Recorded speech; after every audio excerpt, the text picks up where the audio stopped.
Berakhot 7b. Until now, the Gemara has cited statements made by Rabbi Yohanan in the name of the Tana, Rabbi Yosef. Now the Gemara begins to cite what Rabbi Yohanan said in the name of Rabbi Shimon ben Yochai from the day that the Holy One, blessed be He, created the world. There was no person who called him Lord, until Abraham came and called him Lord. As it is stated, and he said, My Lord, God, by what shall I know that I will inherit it? Genesis 15:8. The Gemara cites another statement extolling the virtue of Abraham is mentioned. As Rav said, even Daniel's prayers were only answered on account of Abraham. As it is stated, And now listen, God, to the prayer of your servant and to his supplication, and cause your face to shine upon your desolate temple for the sake of the Lord. Daniel 9:17. The verse should have said, And cause your face to shine upon your desolate temple for your sake, as Daniel was addressing the Lord.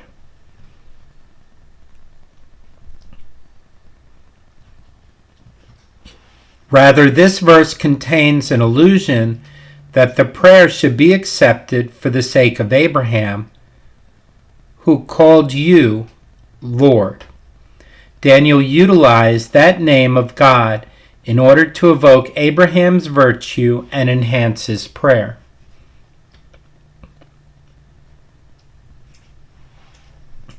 And Rabbi Yohanan said, in the name of Rabbi Shimon ben Yochai, From where is it derived that one must not placate a person while the person in the throes of his anger?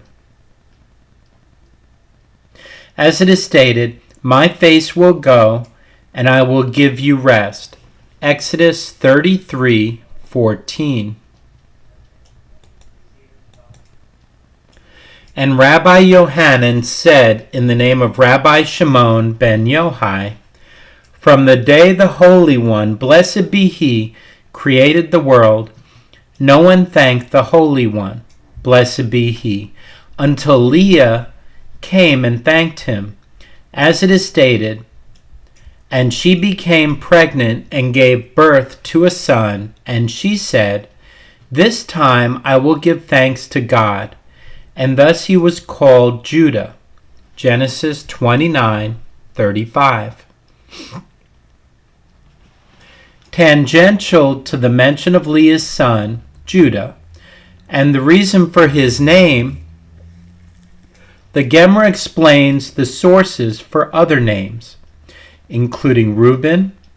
Rabbi Eliezer said, Reuben's name should be considered a prophecy by Leah, as Leah said, See, Reu, the difference between my son, Beni, and the son of my father-in-law, Esau, son of Isaac, even though Esau knowingly sold his birthright to his brother Jacob, as it is written, And he sold his birthright to Jacob, Genesis 25:33. Nonetheless, behold what is written about him, and Esau hated Jacob. Genesis 27:41. Esau was not only angry over Isaac's blessing, but he was angry about another matter as well. As it is written, And he said, Is he not rightly named Jacob? For he has supplanted me twice. He took my birthright, and behold, now he has taken my blessing. Genesis 27:36. Despite having sold his birthright, he refused to relinquish it.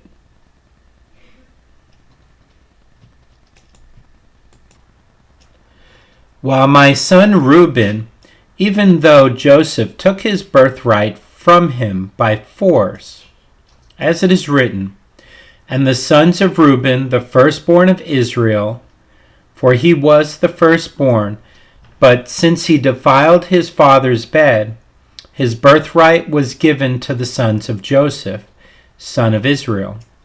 1 Chronicles 5:1. Nevertheless, he was not jealous of him, as it is written, when Joseph's brothers sought to kill him. And Reuben heard, and he saved him from their hands, saying, Let us not take his life. Genesis 37:21. Continuing on the topic of names, the Gemara asks, what is the meaning of the name Ruth? Rabbi Yohanan said that she has the privilege that David, who inundated the Holy One, blessed be he, with songs and praises, would descend from her. The name Ruth, R-U-T, is etymologically similar in Hebrew to the word inundate, R-I-V-A. So Ruth, Rut, inundate, Riva. Regarding the basic assumption that these homiletic interpretations of names are allusions to one's future, the Gemara asks, from where do we derive that the name affects one's life? Rabbi Eliezer said that the verse says, Go see the works of the Lord, who has made desolations, Shemot, upon the earth. Psalms 46, verse 9. Do not read the word as Shemot, rather as Shemot, names. The names given to people are, therefore, the works of the Lord upon the earth.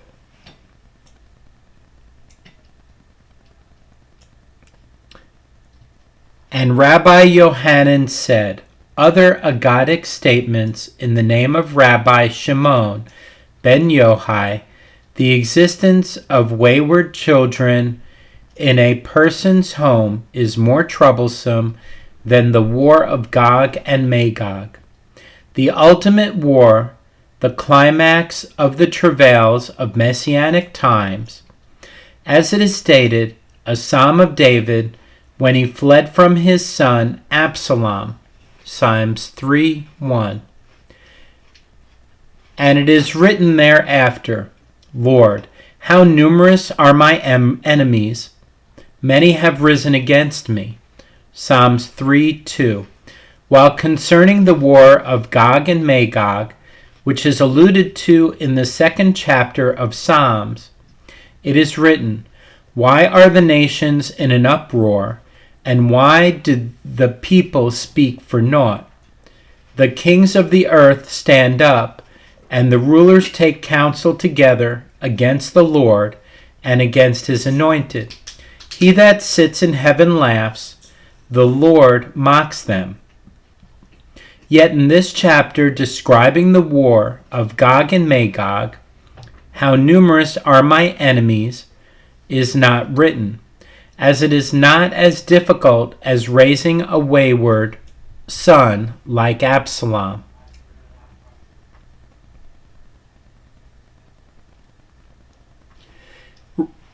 Regarding the opening phrase of the psalm, which serves as its title, the Gemara wonders, it is said, a psalm of David when fleeing his son Absalom. A psalm of David. It should have said, a lament of David. Rabbi Shimon ben Avi Shalom said a parable. To what is this similar? It is similar to a person about whom a promissory note was issued, stating that he must repay a debt to the lender. Before he repaid it, he was despondent, worried how he will manage to repay the debt. After he repaid it, he was glad. So too was the case with David. When the Holy One, blessed be he, told him, through Nathan the prophet, after the incident with Bathsheba, "Behold, I will raise up evil against you from your house." 2 Samuel 12:11. David was despondent. He said, "Perhaps it will be a slave or a mamzer who will rise up in my house, a person of such lowly status who will have no pity on me." But once David saw that Absalom was the one through whom the prophecy was to be fulfilled, he rejoiced, as he was certain that Absalom would show him mercy. That is why David said a psalm, not a lament, thanking God for punishing him in the least severe manner possible.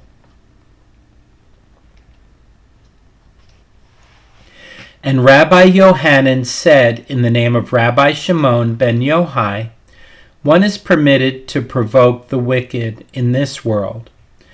Though the ways of the wicked prosper, one is still permitted to provoke them and need not fear. Maharsha, as it is stated, those who abandon the Torah will praise wickedness, and the keepers of the Torah will fight them." Proverbs 28:4. That statement was also taught in a Berakhot, as Rabbi Dastai, son of Rabbi Matun, says, "One is permitted to provoke the wicked in this world, as it is stated, those who abandon the Torah will praise wickedness, and the keepers of the Torah will fight them." And if someone whispered to you, saying, "On the contrary, isn't it also written, 'Do not compete with evil doers, and do not envy the unjust'" Psalms 37:1, meaning that one should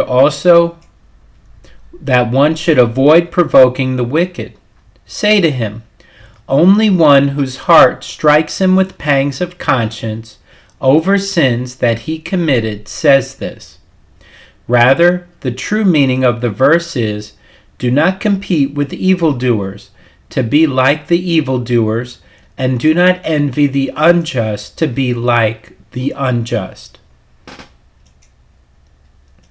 The Gemara cites proof from another verse, and it says, "One shall not envy the unjust, but be in fear of the Lord all the day." Proverbs 23:17. In this context, to envy means to seek to emulate the unjust. From these verses in Psalms and Proverbs, it would seem that one is encouraged to provoke the wicked. The Gemara asks, is this so? Didn't Rabbi Yitzhak say, "If you see a wicked person upon whom the hour is smiling, do not provoke him. As long as he is enjoying good fortune, there is no point in confronting him"? As it is stated, his ways prosper at all times. Your judgments are far beyond him. As for his adversaries, he snorts at them. Psalms 10:5. The verse teaches us that the ways of the wicked will always succeed. And not only that, but he emerges victorious in judgment, as it is stated, "Your judgments are far beyond him," meaning that even when he is brought to justice, it does not affect him. And not only that, but he witnesses his enemy's downfall, as it is stated, "As for all his adversaries, he snorts at them." To resolve this contradiction with regard to whether or not one may provoke the wicked, the Gemara offers several explanations. This is not difficult, as it can be understood that this, which says that one may not provoke the wicked, is referring to his personal matters. while that which says that it is a mitzvah to confront them is referring to matters of heaven. And if you wish, say instead that this, which says not to confront the wicked, and that which says to confront the wicked, are both referring to matters of heaven. And nevertheless, it is not difficult. This which says that one may not provoke the wicked is referring to a wicked person upon whom the hour is smiling, who is enjoying good fortune, while that which says that it is a mitzvah to confront them is referring to a wicked person upon whom the hour is not smiling.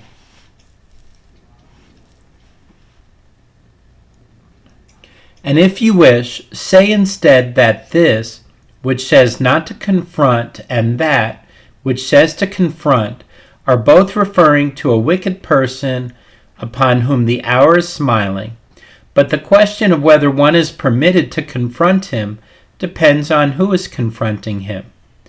This, which says that it is a mitzvah to confront them, is referring to a completely righteous person, while this, which says that one may not confront the wicked, is referring to one who is not completely righteous.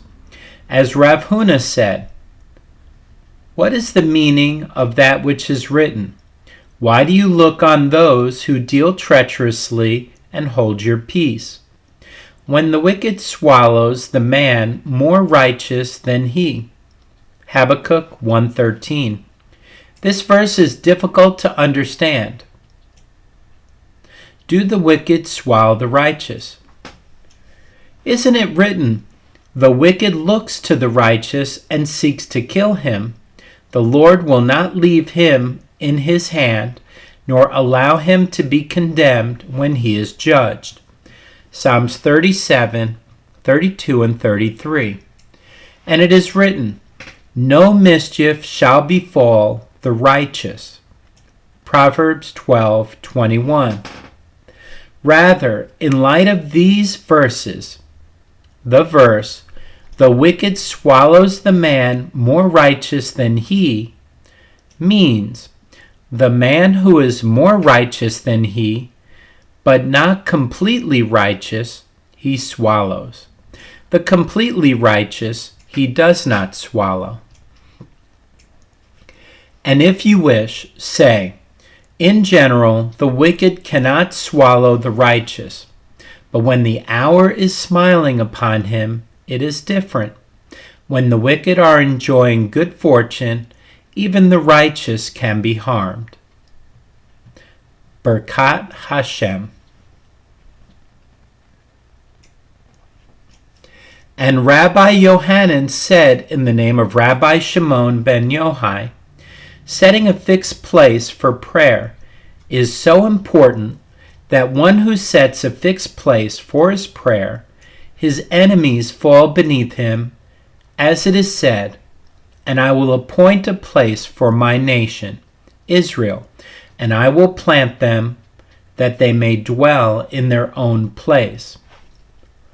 Through setting aside a place for prayer, they will merit to be disturbed no more, neither shall the children of wickedness afflict them any more, as in the beginning. 2 Samuel 7:10. This verse, cited by the Gemara, leads to an additional point. Rav Huna raised a contradiction. In the book of Samuel, in the verse, it is written, "to afflict them," while in the parallel verse in 1 Chronicles 17:9, it is written, "to destroy them." The Gemara resolves this contradiction. The enemies of Israel intend first to afflict them and ultimately to destroy them entirely. And Rabbi Yohanan said in the name of Rabbi Shimon ben Yohai Service of Torah is greater than its study, i.e., serving a Torah scholar and spending time in his company is greater than learning Torah from him. Torah study is one component of a Torah life, but one who serves a Torah scholar learns about every aspect of life from his actions. This is derived from the verse that speaks in praise of Elisha. As it is stated, "Here is Elisha, son of Shaphat, who poured water over Elijah's hands." 2 Kings 3:11. The verse does not say that he learned from Elijah, rather that he poured water, which teaches that the service of Torah, represented by Elisha pouring water over Elijah's hands, is greater than its study.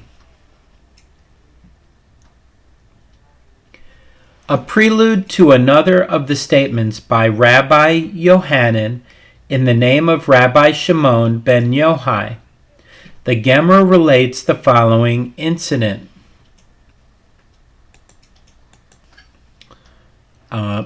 As a prelude to another of the statements by Rabbi Yohanan in the name of Rabbi Shimon ben Yochai, the Gemara relates the following incident.